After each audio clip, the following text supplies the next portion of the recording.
Ora vivam! Este é o podcast Pergunta Simples, um pretexto tão bom como outro qualquer para se falar de comunicação.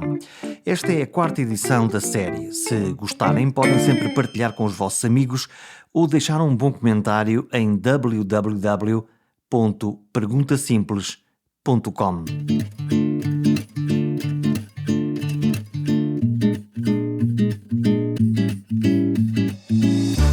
Ouvi-o muitas vezes e fiquei sempre fascinado pela maneira que encontrava para dizer as coisas e de como coisas que ele disse há 5 ou 10 anos estão ainda frescas hoje em dia e presentes na minha memória.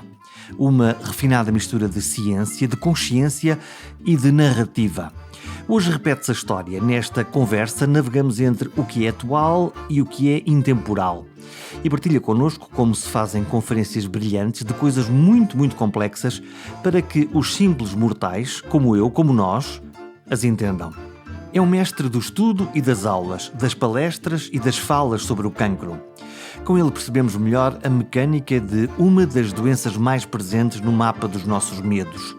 Passa meio ano a viajar por cidades em todo o mundo e em falas ou a treinar outras mentes brilhantes. Ou pelo menos passava. O vírus trocou-lhe as voltas e encerrou-a em casa. Confessa que esta prisão é bem dura. Sobrinho de Simões, professor, médico e fundamentalmente um humanista. Diz que nem compreende bem os vírus, nem é especialmente curioso. E eu fiz a minha parte e fingi acreditar. Os seres vivos, complexos, por estranho que pareça, se nós não formos burros, é mais fácil comunicar do que, por exemplo, falar sobre vírus. Explicar às pessoas o que é um vírus. Não sei se está a ver, quer dizer, gosto por outras palavras é dizer, por estranho que pareça, o cancro, que é uma estrutura complexa e cuja evolução é incerta, ela, para mim, é sempre um desafio torná-la compreensível. E é, para mim, mais fácil exatamente porque nós somos seres muito parecidos com o cancro. Se nós excluirmos a parte da complexidade do raciocínio, o resto é tudo uma estrutura de funcionamento multicelular complexo e incerto.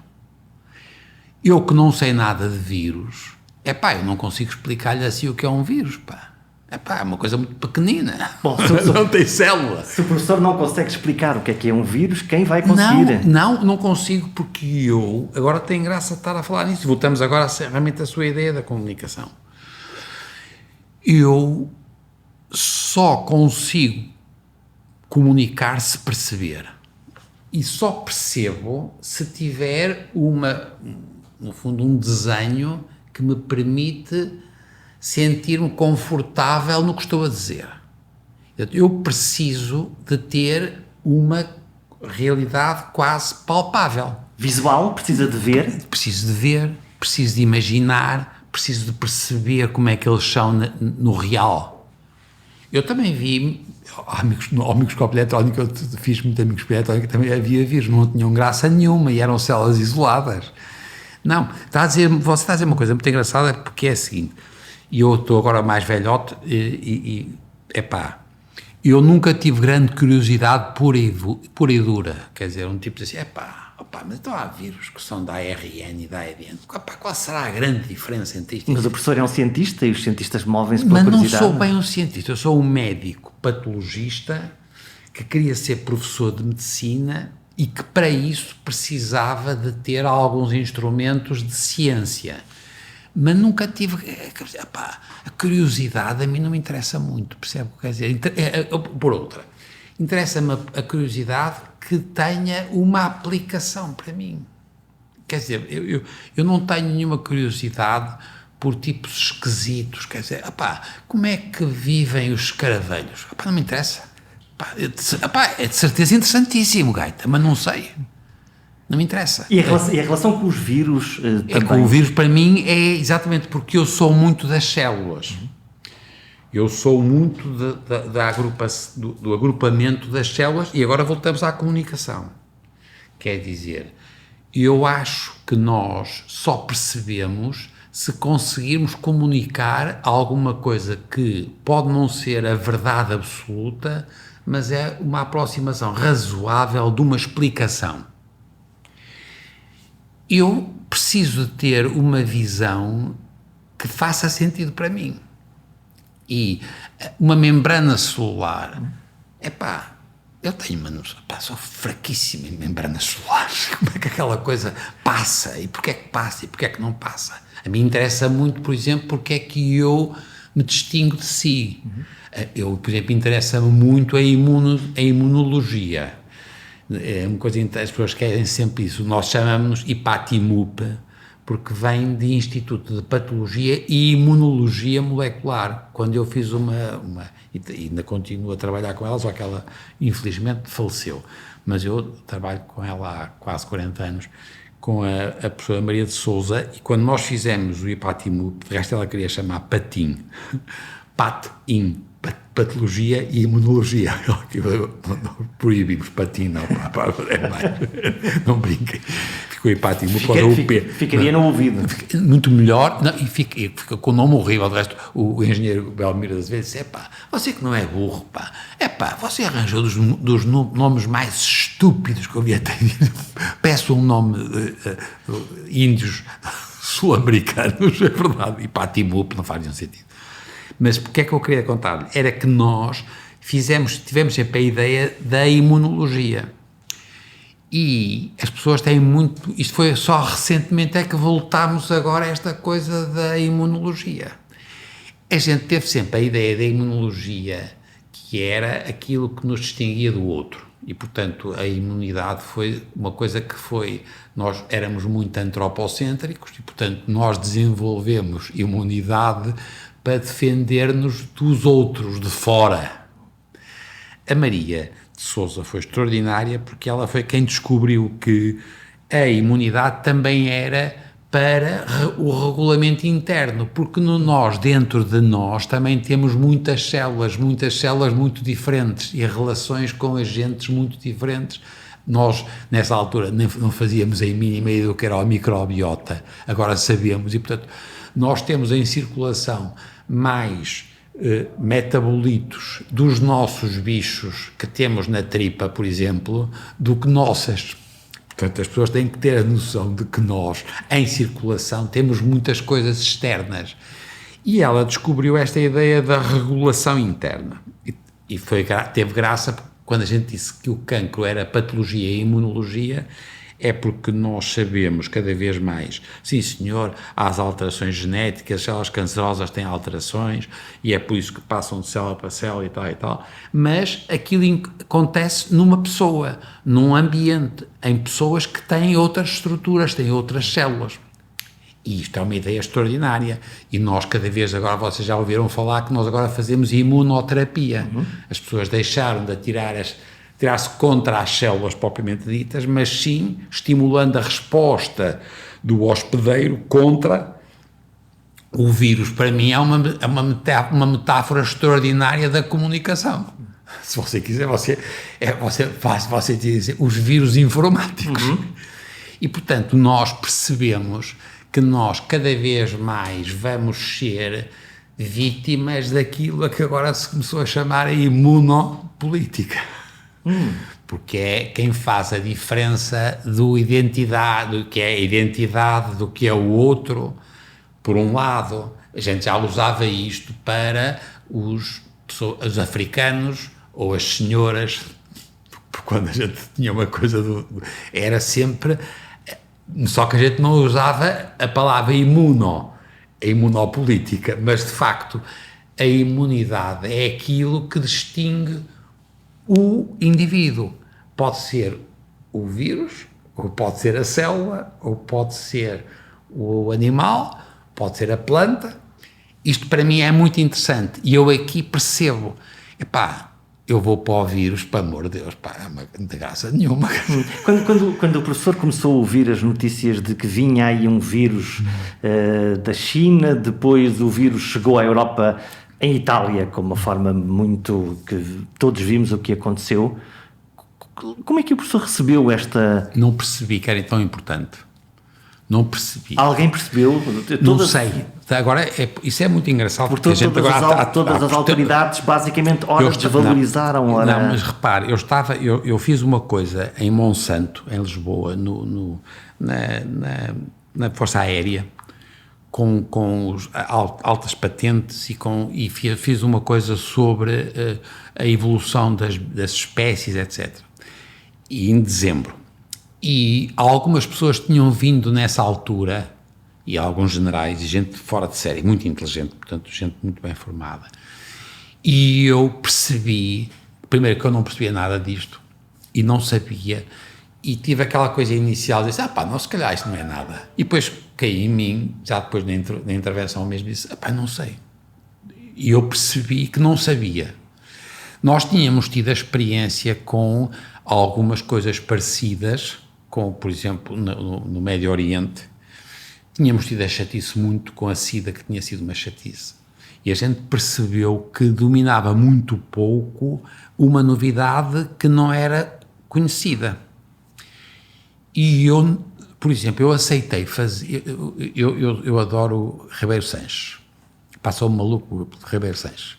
E, portanto, eles convidam-me todos os anos, eu não tinha podido, esta vez era o dia de Penamacor, e eu fui fazer uma coisa no dia 5 de março, fazer uma coisa cheio de gente, com um ambiente simpaticíssimo, mas aquilo já estava e eu depois, quando passado um mês, disse assim, mas esta porcaria já tivesse dado para torto, isto é uma coisa de doidos, eu tinha lá estado, com os miúdos todos na escola, a gente cheia, as pessoas interessantíssimas a perguntarem, e depois fui para uma festa na própria escola, e eu senti o risco que eu tinha corrido, eu e os outros, por não saber. Tem graça que as pessoas no fim que me perguntaram coisas, porque estava por tudo que a gente tem sempre em cima, e houve um tipo que me perguntou, e eu disse, você não tem medo desta coisa? E o tipo da rádio local disse, desculpe, não se meta comigo com isso, porque se eu começo a pensar nisso, eu já estava assustado. E os miúdos todos, vamos acabar aqui. Mas não sei.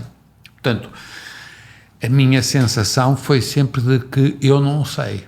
E agora, a razão que nós agora percebemos todos muito bem agora, o que é que está a passar, e a gente consegue descrever muitos dos fenómenos, mas, por exemplo, eu estou interessado em estudar a tiroide destas pessoas, porque nós sabemos que as pessoas que têm esta infecção muitas vezes têm alterações da tiroide, que não tem nada a ver com a parte respiratória. Agora repare que isto é duas coisas. Por um lado, eu só posso estudar, patologista, os endocrinologistas podem estudar as coisas da função. Eu só posso estudar quando tenho as células. Nós fazemos poucas autópsias em Portugal. Nós até agora fizemos 2 autópsias aqui no São João. Nós temos o único sítio de Portugal em que se podem fazer autópsias destas com grande cuidado, muito cuidado das infecções. De resto, houve uma ordem para que não se fizessem autópsias no caso da Covid. E só fazemos nós, em condições excepcionais, quando é preciso, no São João, que sempre fizemos isso, e até também quando foi as vacas loucas, etc. Fizemos sempre nós, porque temos realmente uma sala excepcional para isso, etc. O São João foi estupendo nisso, e os professores que ajudaram... Aliás, mais uma vez se superou na primeira vaga da Covid, foi o hospital que... Foi bem, porque as pessoas estavam bem organizados e somos muito trabalhadores e tal. Mas eu depois o que eu percebi foi que eu tenho um trabalho muito com o Brasil, e o São Paulo tem um serviço de autópsias que é da USP, da Universidade do Estado de São Paulo, que é a universidade melhor do Brasil, tem 15.000 autópsias por ano e sem abrir o corpo, portanto tem coisas de radiologia e de TAC e de PECs, tudo o que você quiser, os PETs, os TACs, tudo, e fazemos biópsias por fora, e portanto nós já, por exemplo, já estudámos, os primeiros casos já começam a chegar da tiroide. E ora repare, o que é que me fez impressão agora pelo que lhe estava a contar? é que eu que preciso de ver lesões, na tiroide até agora não vimos lesões, mas nós sabemos que estes doentes têm deficiências de função da tiroide. Seria expectável para o professor que pudessem haver algumas lesões ou alguma marcação para... Não sabia. Não sabia e não sei. Tenho a certeza que é porque nós temos o vírus em circulação. Embora a principal lesão seja do aparelho respiratório, depois entram. E sabemos que ela é através dos vasos. E a tiroide está cheia de vasos, tem receptores que permitem a entrada do vírus nas células tiroideias e, portanto, faz todo o sentido. Mas o que eu quero dizer é que é interessante, é que eu que já vi, e eu ainda não vi nada, e, portanto, sei pouco. Não, portanto, uma coisa é que eu sou um especialista, e é tiroide, e eu toda a minha vida fiz tiroide. Como é que eu não sei? Agora, ainda por cima, repare que agora é outra coisa que vocês também estão a ver que também tem graça, é que eu estou a ver casos de autópsia. É a ponta do iceberg. E, portanto, nós, aquilo que a gente descobrir na autópsia é agora no fundo, é um gatilho para nós agora irmos ver para trás o que é que se passará antes. O que significa que nós podemos encontrar no futuro doentes que vão aparecer com queixas ou com doença na tiroide. Já estamos a aparecer. Já conhecíamos do SARS, já nos tinha acontecido. Nós sabemos. Com danos causados por um vírus. Exatamente. Só que não sabemos a percentagem, porque há a maior parte das pessoas que foi infectada no outro surto não sabemos que foi, e depois não sabemos qual é a percentagem e será que estes que têm agora chatices foi porque foi uma coisa muito grave ou é porque eles tinham uma suscetibilidade? E agora voltamos à comunicação. É porque ele tem uma relação que é bionívoca. E, portanto, não sabemos. Só que é impossível, é mais fácil comunicar que há um invasor chamado SARS-CoV-2 do que dizer que a culpa é do receptor, que afinal era demasiado frágil. Exatamente. É isso mesmo. E a resposta é imunitária. Isso, repare, não estamos... Há outra coisa que você agora pode ir mais longe, claro, é evidente que ainda por cima a pessoa agora, sobretudo se for de idade, vai ter alterações, comorbilidades, etc. Não, estamos a falar de um tipo de 45 anos. Ele não é o mesmo se for um homem ou uma mulher, se for um trabalhador assim, um trabalhador assado, se for um gordo ou um magro. Mas isso, professor, isto é extraordinário. Isso é dificílimo de explicar ao comum dos mortais, que somos nós, não o professor, que quer uma realidade binária, A, B, arriscado ou seguro, e o que o professor está a pôr em cima da mesa é o risco.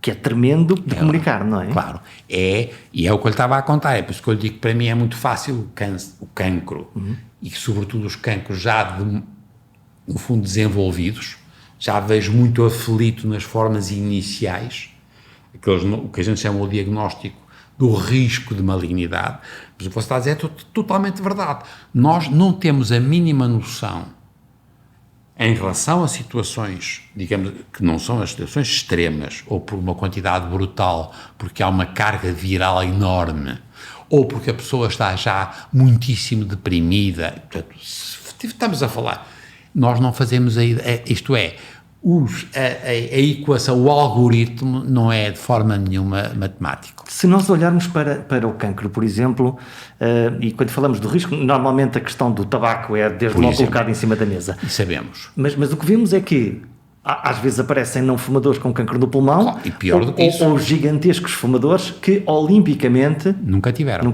Repare, por exemplo, no caso do pulmão é 1 em 7. 1 em 7 dos que fumam é que tem cancro do pulmão. É verdade que o fumador, além do 1 em 7 do pulmão, tem agora aparelho respiratório, estômago, colo do útero, não sabemos porquê. Já agora um parênteses, não sabemos porquê, mas protege aparentemente do cancro da mama, o que é uma coisa horrível, porque quase que a gente não deve dizer, porque pode, o que significa que não é, como você diz, mecanístico nem binário. Mas nós, portanto, temos muitas pessoas que sempre fumaram e que não vão ter chatices de cancro, embora, já agora, fica a saber que têm doenças respiratórias de outro tipo muito frequentes e doenças vasculares muito frequentes e que são muito piores nos fumadores. Portanto, em termos de qualidade da vida, se a gente se escapar porque a gente, em relação ao cancro, temos a mania de tornar aquilo the thing, não é? Quer dizer... A sorte de não ter. Exato. Exatamente. Aí às vezes é mesmo genes, ambiente e sorte. Se você sair fora do modelo exclusivo do cancro, as doenças associadas ao tabagismo é horrível. E com uma prevalência enorme.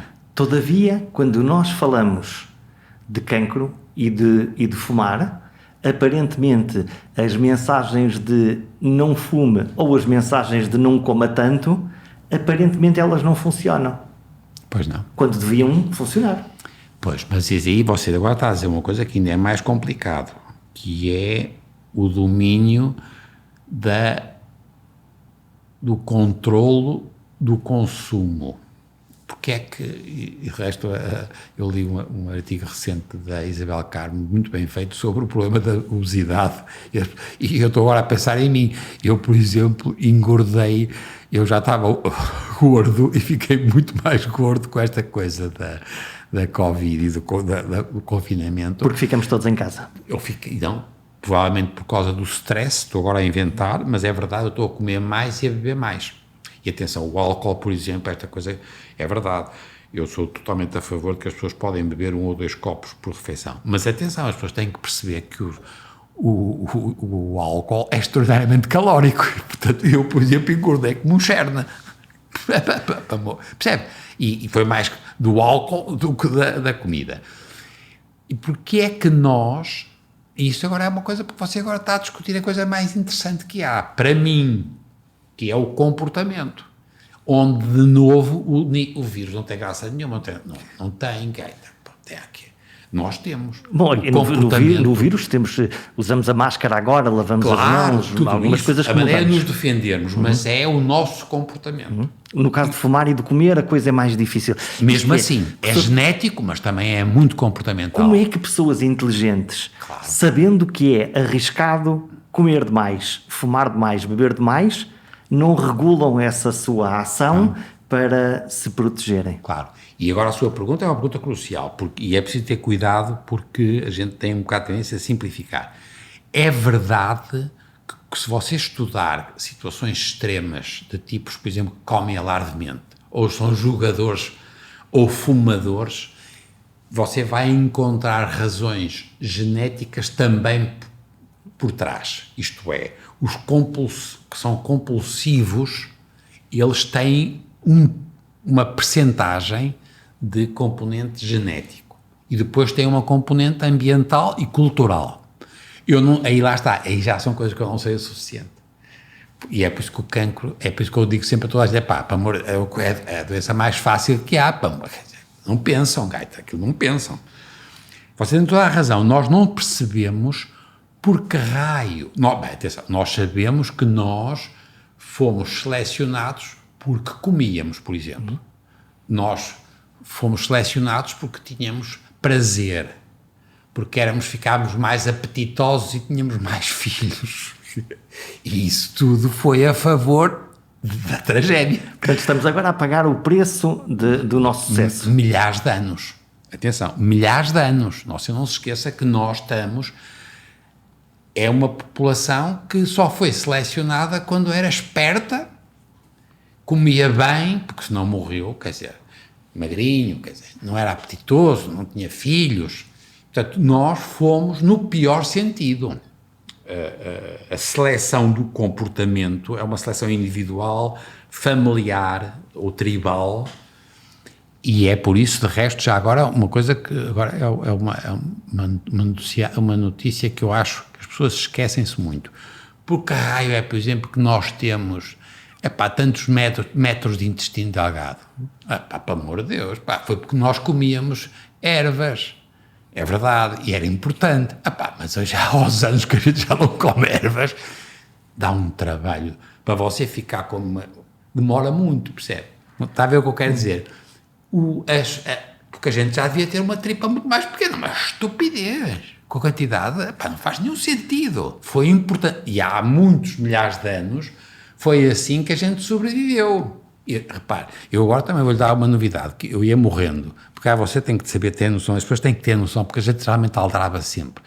Eu tinha feito um smoking há muitos anos, e tinha uma coisa que tinha que fazer outra, e pensei assim, quem sabe eu posso usar o mesmo. Eu continuava a ter o meu alfaiate, que é uma simpatia, chamei-o Sr. Manuel, veja lá, e ele disse-me, Sr. Doutor, o Sr. Doutor tinha 64 e tem 99 centímetros. Estava a falar das eu medidas. Tinha passado de 64 centímetros para 99. E ele disse 99, penso que era mesmo 1 metro, mas foi por piedade. O gajo deve ter dito, porque não dizia 99, foi piedade. Eu não sou parvo, mas eu... Foi um verdadeiro exame de diagnóstico. Mas está a ver, como é que eu não sou burro? Levo uma vida razoável. Como é que eu engordei assim? Agora vou-te dizer uma coisa. Em parte porque nós somos filhos dos tipos que comiam e aproveitavam tudo.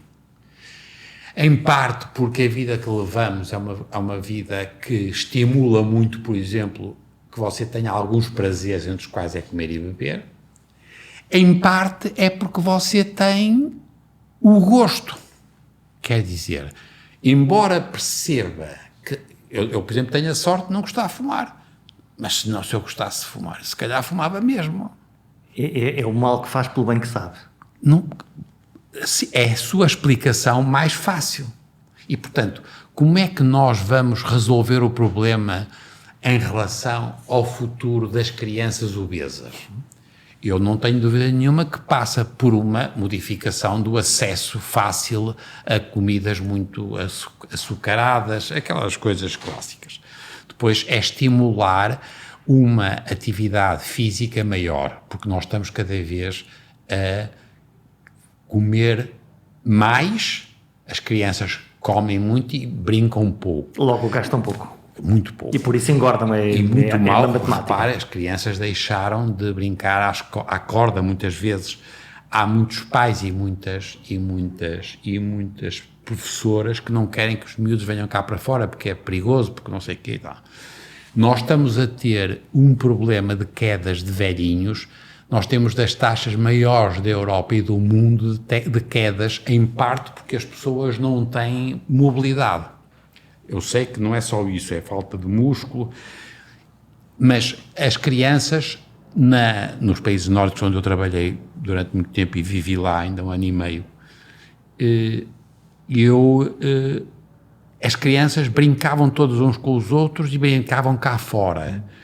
E as crianças eram mais magrinhas. Se nós de resto virmos filmes nossos antigos aqui... Toda a gente era muito magra. Mais magras, por exemplo. E hoje toda a gente é francamente nutrida. E, portanto, não há dúvida nenhuma que isto representa uma evolução do comportamento no sentido da satisfação da sua... do gosto, pode ser do stress, pode ser... Mas, portanto, quer dizer... Mas o efeito nós já não é genético, onde eu quero chegar. É comportamental. Se nós compararmos com há 60 anos, ou 60 anos, ou 80 anos, não havia... O número de cancros era muito menor e, no entanto, os genes são os mesmos. Então, professor, aquelas... Nós, nos últimos 80 anos, 100 anos, não mudámos isto em genes. Então, aquelas investigações que muitas delas estão em curso, desde a descoberta do ADN, do DNA, e que nos ofereciam a esperança ou a possibilidade de ir lá, modificar o gene, consertá-lo e... Agora, repare, há 2 grandes grupos aqui. Há os que acham que sim, os que acham que não. Eu, por exemplo, sou muito a favor de corrigir o ADN quando há erros. Em termos terapêuticos tem que ser, e é indecente se não for corrigido. E a gente tem algumas doenças, poucas, que têm alterações que são pontuais e que vale a pena, mesmo assim, com risco. Eu sou totalmente contra a ideia da melhoria genética melhoria humana por via genética. Quase uma eugenização, aquilo que o Hitler tentou fazer de alguma maneira. Mas sei que há gente que defende isso. Não sei se é fácil. Do bebê de olhos azuis, o ser humano perfeito, a inteligência, auto-inteligente. Sou totalmente a favor contra isso, mas sou muito a favor no fundo, da gente conseguir corrigir erros. E cada vez somos melhores nisso. Mas é uma equação muito difícil, porque nós estamos cá há muitos anos, e somos muito parecidos com os outros, não é só com os ratos, é com os porcos, A gente tem que ter cuidado. A gente tem sempre a mania que os chimpanzés são iguais, porque iam connosco ao jardim zoológico, que a gente percebia que eles eram muito parecidos connosco, e a gente achava, mas os outros, os primatas, não, nós somos mamíferos, percebe? O nosso truque, de resto, agora voltamos à sua história da comida, foi a mama, as mamas, foi o grande salto. Então? O leite. Você, que é que você acha que a gente sobreviveu sem a mama? A gente fez leite. E quando a gente teve uma glândula que passou a fazer leite... Garantiu alimentação para as crianças.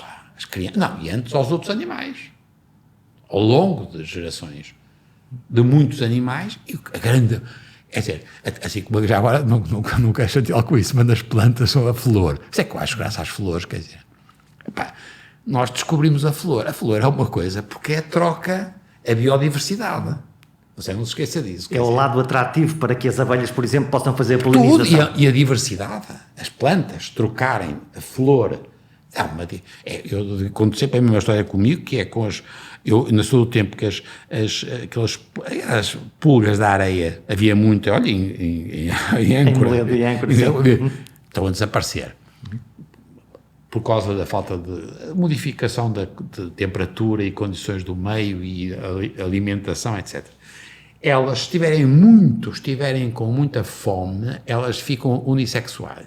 Portanto, não conseguem, e, portanto, elas não se multiplicam por troca, não casam. Ficam fraquinhas, ordinaríssimas. Se por acaso você der comida, a pulga da areia fica outra coisa. Porque troca a meiose, sabe, agora são duas palavras, né? A mitose é a célula que se divide, a célula somática que se divide, há células iguais, é a história do clone. A meiose é quando a gente tem um óvulo e um espermatozoide.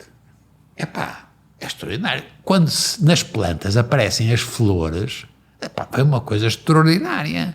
E nós, para mim é essa, e depois as mamas, mamífero. Pois, tem alguma graça que eu nunca percebi porque é os pássaros, porque raio é que os gajos começaram a... Não faz nenhum sentido. Faz sentido nenhum. Ninguém sabe, de resto. Acho que foram dinossauros que puseram os ovos lá em cima. E era uma forma de fugir aos predadores. E criou-se outra forma, outra... E estavam lá em cima e morriam todos, não é? Caíam e morriam. E uma vez Estou a inventar, não posso viver isso, é verdade. É uma Já que estamos a falar de voar, como é que o professor que vive à velocidade da luz, que passava o seu tempo, ora em Nova Iorque, ora em Paris, ora a dar aulas em todos os cantos do mundo, subitamente lhe disseram o Porto... Aroca e Âncora. Portanto, não é o Seixas, Paris e Londres, passou a ser... É indecente você perguntar isso, porque isso entristece-me, percebe? Eu ia morrendo. Atenção, você tem razão. Eu já andava muito, eu sempre fui exagerado e muito coisa. Mas o medo da reforma aumentou esta vontade. E eu comecei até de resto, até tipo chatices por causa do excesso de esforço. E andava sempre numa coisa que é até um bocado estúpido. Como é que era o dia-a-dia? Agora é uma distância. Não, como é que era? Olha, quer dizer, repare, eu estive em fevereiro, fui ainda a Londres, à Sociedade de Endocrinologia, e depois ia começar em abril, começa, não é? Ia ter em abril e outubro, tinha 10 ou 12 saídas fora. Mas muitas europeias, e até com... Portanto, verdadeiramente um globetrotter internacional. Sim, mas muito, quer dizer, Eu, por exemplo, vou à Turquia, eu ia à Turquia, a Istambul, mas também ia a Trabzon. Trabzon é na fronteira com a Geórgia. E eu adoro ir à Turquia. E a primeira vez que fui à Trabzon, estava lá a jogar o Bozingua. Eu sou do Futebol do Porto e o Bozingua jogava no Porto. Era um defesa lateral do Futebol do Porto. E uma senhora veio-me dizer, joguei do Porto, tenho mão. Eu achei uma graça extraordinária, o gajo não conhecia, mas conhecia o Bozingua. Mas, portanto, só para dar, eu sou muito sensível a essa sedução de ir a sítios, porque eu vou trabalhar com patologistas, sinto-me útil, e eu tinha feito a minha vida, agora desde que estava reformado, eu trabalhava aqui na mesma, mas não tinha aulas, que era a grande fixação minha de não poder. Portanto, este ano, por exemplo, eu tenho vergonha até de dizer o que é que eu ia fazer. Pode partilhar, professor. Não, mas você não faz ideia o que é que eu ia fazer, o que é que eu aceitei fazer e que nada disto funcionou. E agora, por exemplo, eu agora estava com em outubro, uma coisa em Porto Alegre. Eu gosto muito do Brasil, gosto muito, e tenho muita pena não ir mais vezes, agora estou velhote e canso-me muito. Manuel, se calhar não pode ser, é horrível. Em novembro, há um amigo meu que morreu há uns anos, Mário Luna, que é mexicano, tipo extraordinário, e Houston, do M.D. Anderson, faz todos os anos uma homenagem a um antigo, e às vezes são americanos, às vezes são europeus. E eu ia no dia 4 de novembro a Houston. Repare que eu ia numa segunda-feira e vinha embora na quinta, portanto, ir a Texas não tem graça nenhuma, mas eu adorava. Não me disseram ainda nada, mas tenho quase a certeza absoluta que qualquer dia vão dizer, Manuel, você, desculpe lá, mas isto... Embora em Houston eles tenham naves espaciais, portanto isso também pode... Estão muito assustados, não é? Estão assustadíssimos. Até porque nos Estados Unidos as coisas ficaram muito maior que o descontrole. Mas só porque você... Foi a paralisia, percebe? O que é que você me está... O que é que eu perdi? Eu de manhã, eu acordava e tinha sempre uma vontade com alegria, eu agora acordo e disse, mas que chatice, e estou deprimido, percebe que é uma coisa chata, um tipo como eu, repare que atenção que eu sei que era um exagerado e estou a pagar por isso, tive pouca sorte, é verdade, muita gente teve muito mais pouca sorte que eu, mas a minha tirou-me abaixo de uma maneira extraordinária, porque a propósito você me está a dizer o que é que eu me sinto. Você hoje, por exemplo, esteve aqui comigo e viu que eu tive um caso de Saragossa, tive um caso da Jordânia, mas não é a mesma coisa. O mundo chegar aqui é diferente de ir ao mundo, não é? Não, claro. E outra coisa é a sensação a incerteza de como é que isto vai evoluir. Quando é que isto acaba? Quando é que acaba? Como é que os meus filhos... já são grandes, vão se safar, mas os netos, como é que os netos... E se a gente não for parvo, percebe que esta porcaria tem um risco. Como é que a gente vai lidar? E eu nunca tinha... até tenho vergonha de dizer isto, mas eu não tinha percebido que andava a levar uma vida tão filha da mãe. E estava, quer dizer, excessivo. E tive algumas chatices Olha, adormeci uma vez numa autoestrada, que é uma estupidez. Mas eu andava, quer dizer, é um perpétuo móvel, e a gente acha que aquilo é uma forma de esquecer, e de repente não, você está aqui.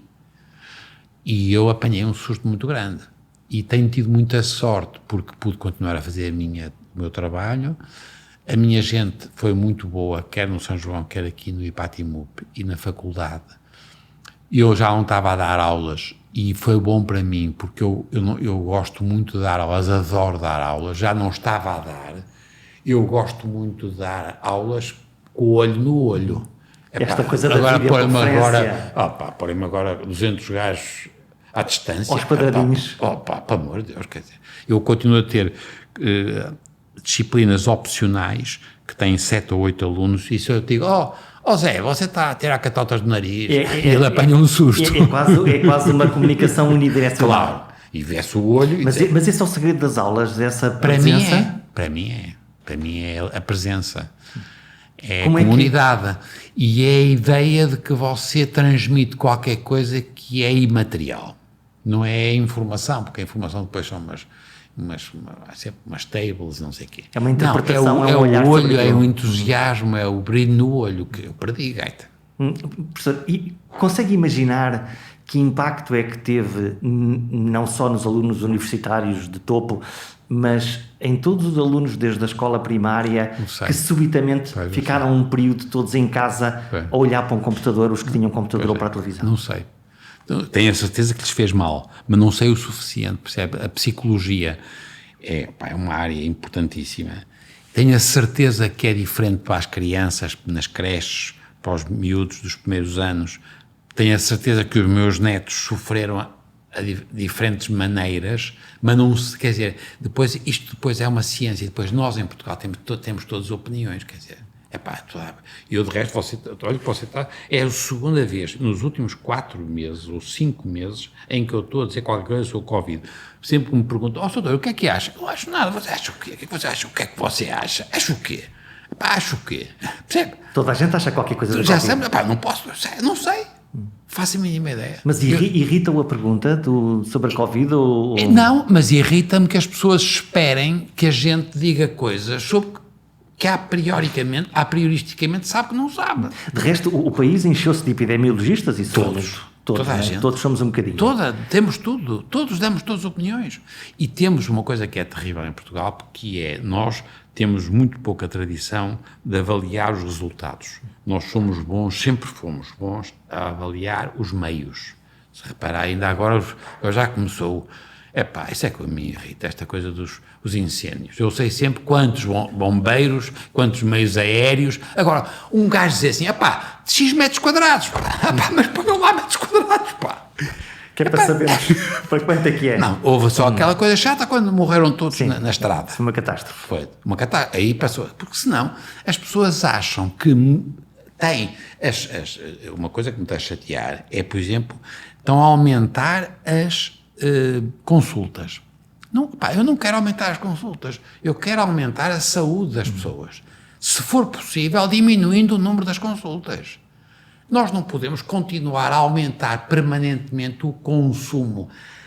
As tiranias das métricas. Atenção que é a mesma coisa no meu mundo da ciência. Fazem mais consultas, logo tenham um rendimento maior. Quando nós o que queríamos era ter menos consultas, e pessoas mais conservar saudáveis. Os doentes nos seus sítios, não os trazer do sítio onde está, na periferia, para um hospital central, diminuir as urgências. Apesar de tudo, a mensagem do medo teve um contra-efeito, que foi quem precisava de vir... Teve medo. Desapareceu. Não desapareceu, mas diminuiu. Nós temos esse problema, é verdade. Isto agora você está a dizer outra coisa. Eu tinha, por acaso, eu tinha feito uma coisa para o Expresso, que foi até chato, porque quando eles me pediram, foi ainda em janeiro, eu ainda não sabia que ia acontecer, e fizeram umas perguntas sobre alterações climáticas e a saúde, uma coisa muito geral, e eu não fazia a mínima ideia que me ia acontecer, quer dizer, sabia lá que ia haver o que aconteceu.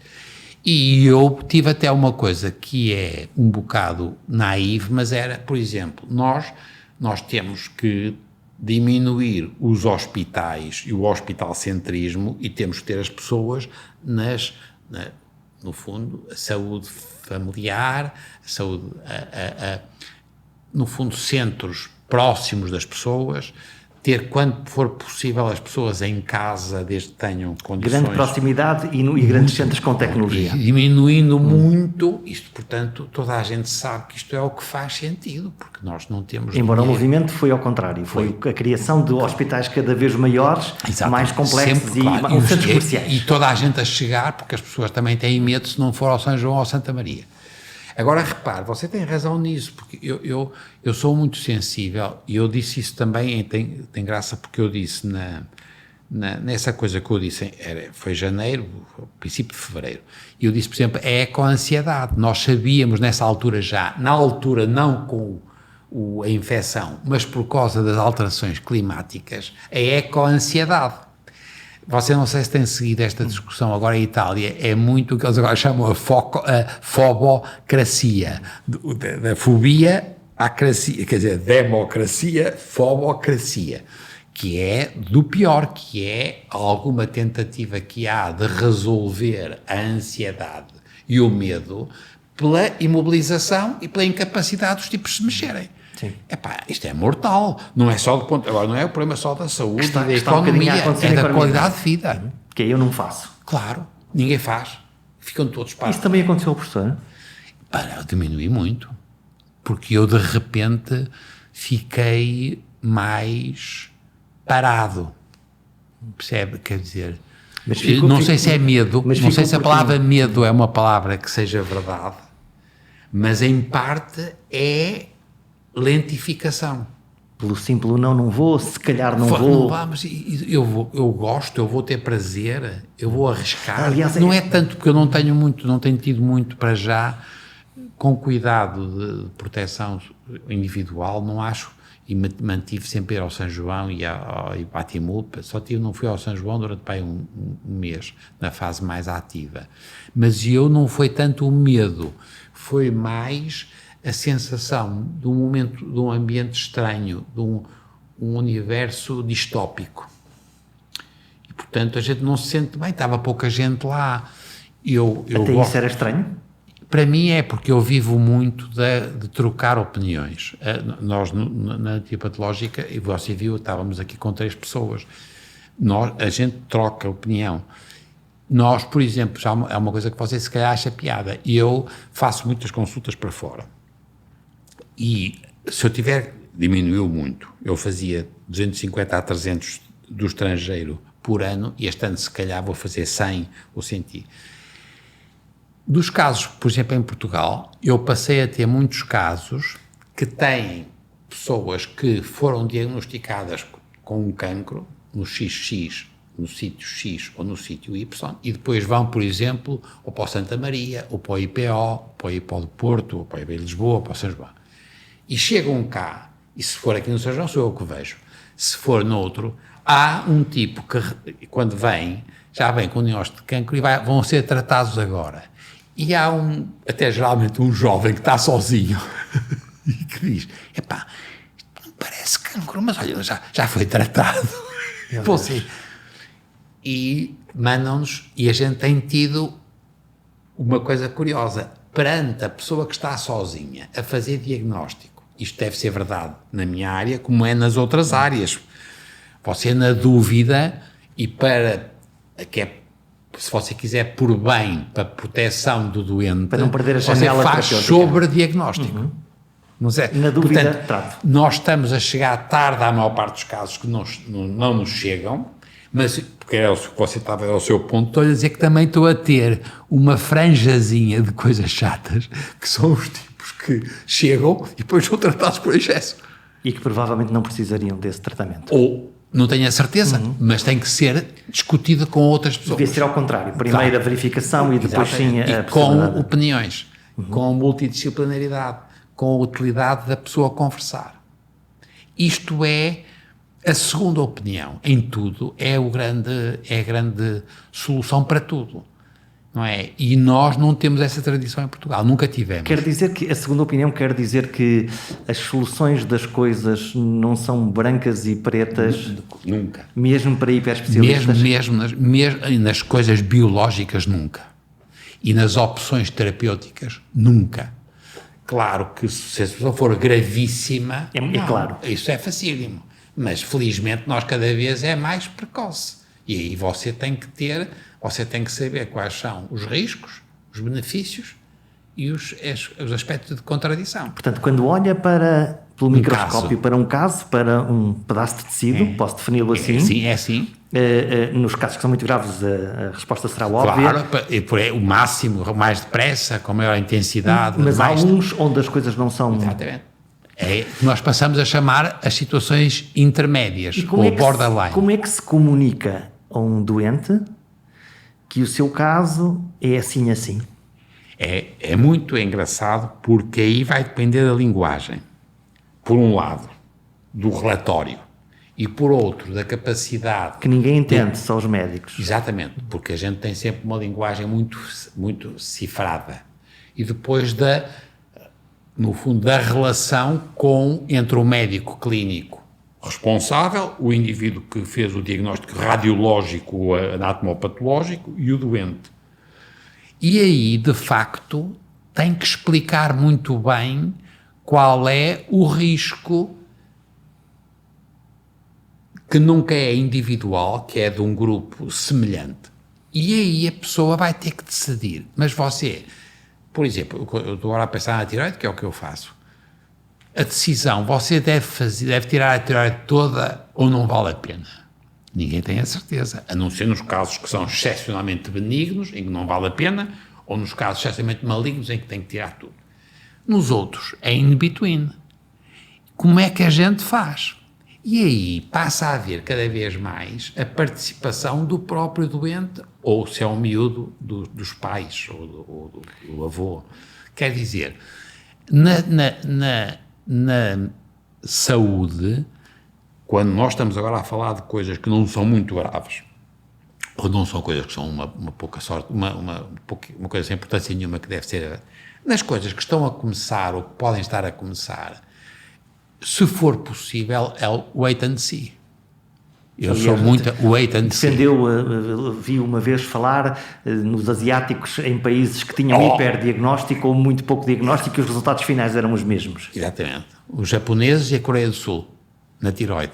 Esse exemplo é e 10 vezes, não, mais, ou 20, não sei, muitas vezes. Custo no Japão era muito mais baixo do que na Coreia do Sul e os resultados eram iguais. Foi esse exemplo que a gente está a ser. New England. Percebe? Porquê? Porque nós tivemos a sedução de fazer o sobrediagnóstico e o sobretratamento. É claro que as pessoas não morrem. Só que os outros também não morriam tanto assim. Era muito mais barato, tinham uma vida muito mais decente. E repare, não tinham o estigma do cancro. Nós passámos a dizer também muitas palavras nossas, agora passou a ser proibido. Isto é, por exemplo, na mama. Eu deixei de dizer que aquilo é um cancro in situ, um carcinoma in situ, porque um cancro é uma coisa que cresce dentro de nós e não respeita as fronteiras. E então, se eu disser que eu tenho um cancro, mas aquilo está in situ, é uma contradição. Isto é, se ela está in situ, no sítio, não está invasor ainda, não pode ser um cancro.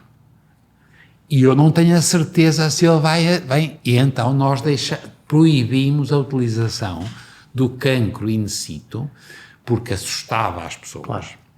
Aumentava as sobrecargas dos seguros, porque as pessoas diziam. As pessoas passavam a ter uma vida miserável. Então agora diz-te o quê?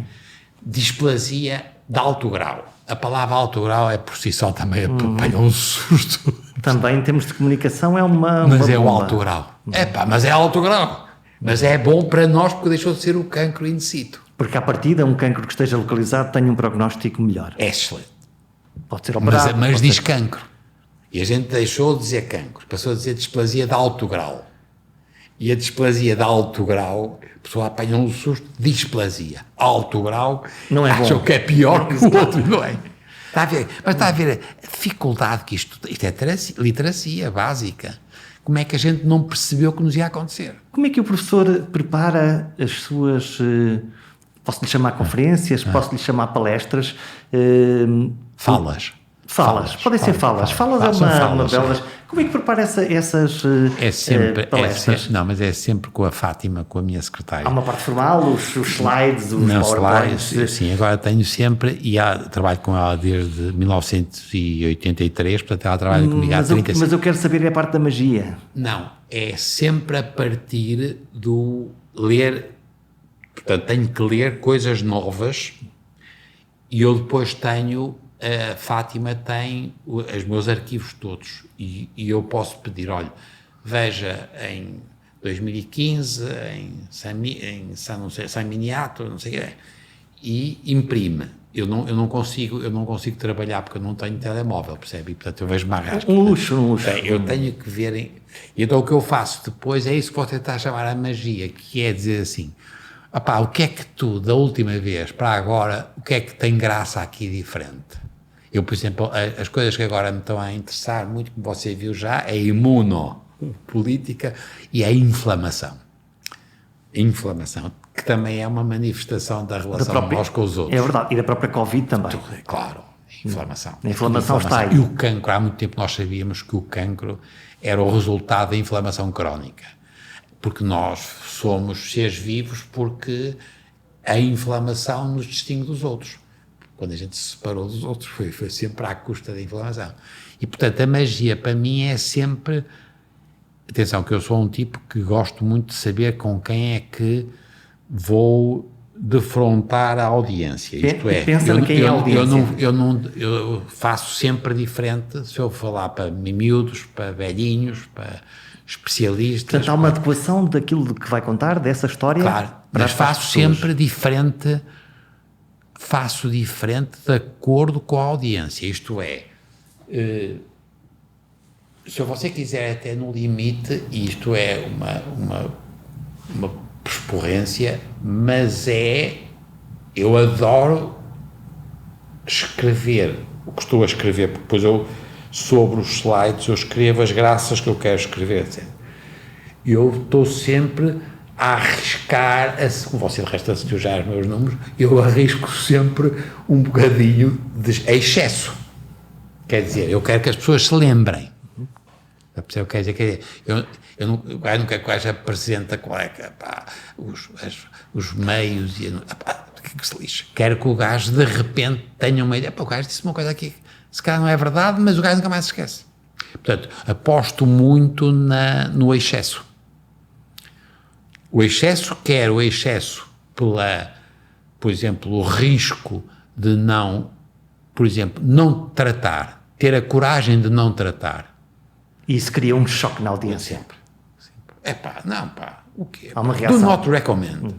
Do not recommend. E alimenta-se desse retorno? Eu vivo disso. Porque, apesar de tudo isso, depois estimula, e eu tenho sempre muita... E gosto muito, eu adoro discutir. Eu vivo disso. Quer dizer, portanto, eu fico ofendido, é-se um gajo, olha, o gajo, coisa porreira, o gajo tem toda a razão, tem toda a razão, pode ser uma coisa que, se alguma vez pensou nisso, eu por exemplo, com os putos, tenho que parar meio, está toda a gente a dormir, Para ter essa reação. Claro, não, porque a pessoa tem que perceber, quer dizer, recomendo, quer dizer, não recomenda, quer dizer, não é, understand and not to, não atuar, compreender, percebo, mas atuar, e não atuar. Cada vez vai ser verdade. Agora estamos no outro lado em relação ao que você estava a dizer, que é, em relação às crianças, nós temos que progressivamente atuar cada vez mais e mais ativamente em relação às crianças, à aprendizagem, a tudo físico. Em relação às pessoas de idade, nós vamos ter cada vez menos que compreender e, muitas vezes, não atuar. No fundo, adequar... E à morte. Vamos lá meter-nos nisso. Mas é isso também. A aceitação da morte? Claro. Se há uma dúvida que vai nos acontecer, é muito raro, não? Não há grandes escritos sobre isso, não é? Não, mas quer dizer, percebe? É muito engraçado isso. Compreender sempre e depois... Hoje temos um síndrome muito do encarniçamento terapêutico, fazer mais qualquer coisa. Sempre. Como se a vida valesse a pena em quantidade, quando o que vale a pena na vida é a qualidade da vida. Hoje há melhorar a vida, melhorar a qualidade, não é aumentar a qualidade, porque nós já estamos a viver demais. Muita gente já vive demais anos para a qualidade e o prazer que têm elas próprias e o ambiente que têm à sua volta. Há uma discussão na sociedade portuguesa neste momento sobre a questão da eutanásia. Sempre também sobressimplificado. Exato. Portanto, os que são muito a favor, muito contra uma grande polarização. Sempre por excesso. Percebe? Porque para mim, já aconteceu isso, já tive essa história também do abortamento, temos tido sempre. Porque nós depois extremamos. O grande problema do ser humano, apesar de tudo, é lidar com a complexidade e com a incerteza. Tomar eu lidar com a complexidade e a incerteza para mim próprio, eu vou estar a dar assim opiniões, como é que você vai, como é que você vai resolver para mim, então vou meter nisso, percebe? Farta de aturar gajos a dar opiniões sobre isso. É que é uma coisa dificílima. E é muito... Depois tem um aspecto muito também, agora vou ter aquela sua ideia minha, que é de que eu sou pouco curiosidade por si só. é porque eu sou muito a favor de ter soluções. Eu quero ter soluções. Como é que a gente, se formos para soluções que incluem, por exemplo, suicídio assistido, como é que vamos fazer? Onde é que está a fronteira? Exato. Onde é que está? Quem faz? Quando? Como? Imagino que isto não seja mesmo uma conversa muito confortável para a classe médica, imagino que está na linha da frente. Claro, eu, por exemplo, eu nunca faria. Eu só algum dia aceitaria isso se fosse uma pessoa que eu adorasse, que fosse o meu filho, percebe? Que também é estranho, mas é assim. Todavia, temas como a sedação vai-se fazendo, mas já se faz há muito tempo e com muito bom senso e médicos muitíssimo bons, e se fazia também, de resto há muito mais tempo, também nas crianças, onde a situação também já era havia maior tradição. Mas aquilo que você diz é que é muito difícil resistir à pressão de alguns familiares ou grupos de tornarem a coisa do encarniçamento. Eu não me refiro ao aspecto económico, que é o que se lixa, também já agora fica a saber que é caríssimo e é um disparate. É o sofrimento para o próprio e para as pessoas.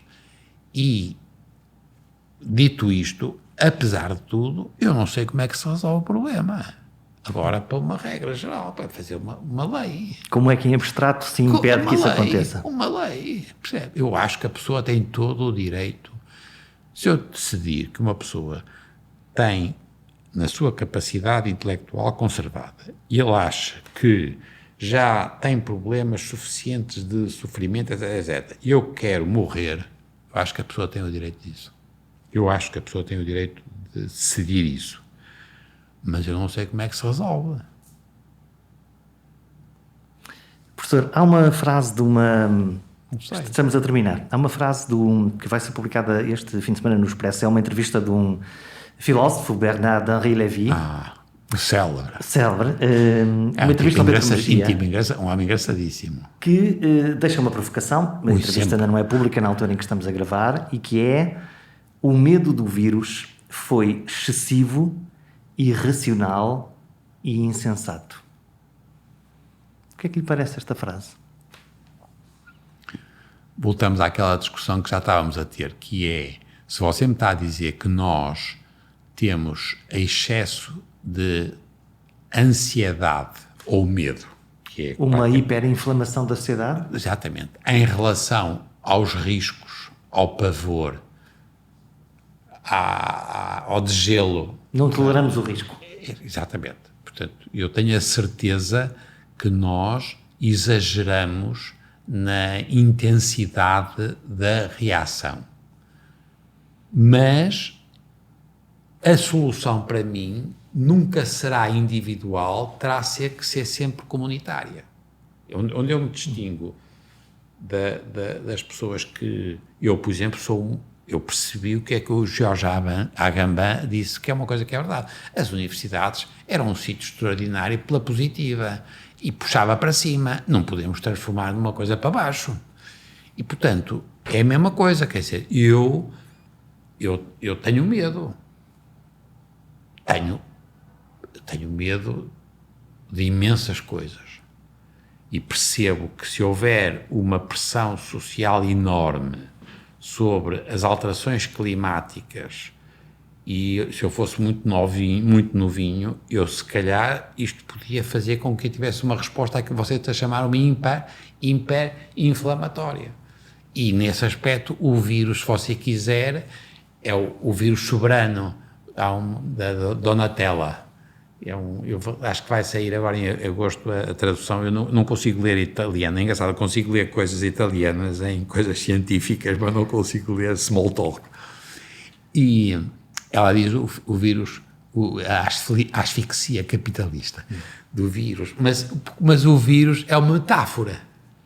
E nesse aspecto eu percebo o que ele quer dizer, mas não é este vírus, é o que aquilo representa para uma sociedade que sabe que tem riscos enormes a vários níveis e que as respostas da classe médias altas, porque é de quem estamos a falar, não estamos a falar porque infelizmente se você for para populações com níveis de literacia muito baixas, o tipo de pânico existe, mas são coisas mais básicas, por exemplo a fome, que para mim é mais, eu ando mais assustado com a pobreza em Portugal do que com a infecção. Portanto, mas eu percebo que ele diga isso, percebo que é uma chamada de atenção, acho que está a personalizar neste vírus, neste Covid... Mais coisas. Que são muito mais coisas. Professor, estamos mesmo a fechar, a última palavra é do professor. Que legado quer deixar aos outros? À sociedade, dado que fala aqui da ideia de sociedade? Não, é ter tido gajos melhores que eu, quer dizer. Os filhos, os netos e os colaboradores, os colegas. E assim superou-se? Isso é que é imortalidade, gaita. Você ajudou estes gajos a fazer mais não sei o quê, foram mais capazes, percebe? O legado é muito de pessoas. Quer dizer, eu não sei, se tivesse feito o Eduardo Souto Moura, por exemplo, que é um gajo que eu sou amicíssimo, o gajo tem o Cisa Vieira, é um gajo que eu adoro, porque deixaram coisas de sonho. Na pedra. Sim, e a arquitetura, eu sou muito sensível à arquitetura, muito mais do que à arte no sentido imaterial. A arquitetura, uma casa linda, o Cisa tem casas, o Souto Moura tem coisas do outro mundo. Mas eu que não sou engenheiro, sou um gajo da educação, é o que a gente deixar em termos das pessoas. Se ajudou, quer dizer, sei lá, não é? É muito, são pessoas. Melhores, preferência. As pessoas, sempre as pessoas. Um sucesso medido pela capacidade de criar pessoas melhores que nós e inspirar todos pela voz e pela palavra. Já agora, gostava muito de ler os vossos comentários em perguntasimples.com.